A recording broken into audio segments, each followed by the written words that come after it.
السلام علیکم ناظرین، پروگرام ٹیسٹ روام کے ساتھ میں ہوں افضل یوں۔ ہماری اکانومی کی صورتحال ہے، جو ملک میں سیاسی صورتحال ہے، ایسے میں IMF سے مذاکرات بھی ہیں، 9th ریویو بھی ہے۔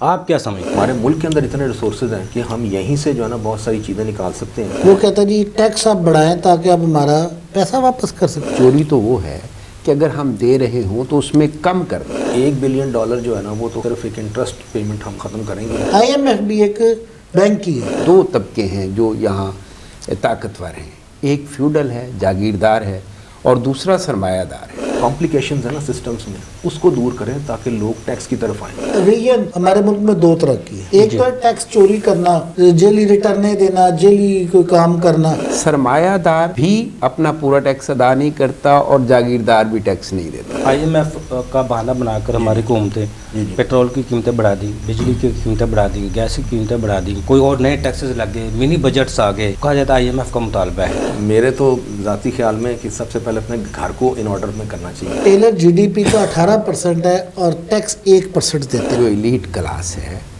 اس کو تو زیادہ سے زیادہ سہولتیں دی جاتی ہیں۔ بیسز کو ٹھیک کریں، پھر بیسز وہاں سے ٹھیک کریں جہاں سے بیسز خراب ہوئی تھی۔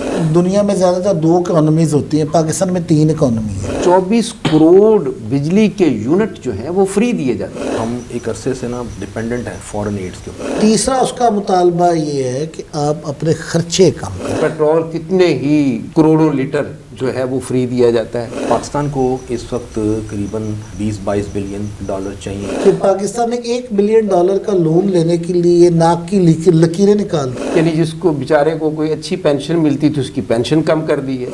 مشہور کہاوت ہے کہ until and unless political stability نہیں ہوتی۔ جیسے ہی لون ہے تو آپ نے 1 بلین ترقیاتی فنڈز کے نام پر 170 MNS کو بانٹ دی ہے۔ خواص کی تعداد بہت کم ہے اور خواص میں اکثریت وہ ہے جو باہر کی چیزیں۔ دیکھیے پروگرام ٹیکس اور عوام افضل ایوبی کے ساتھ۔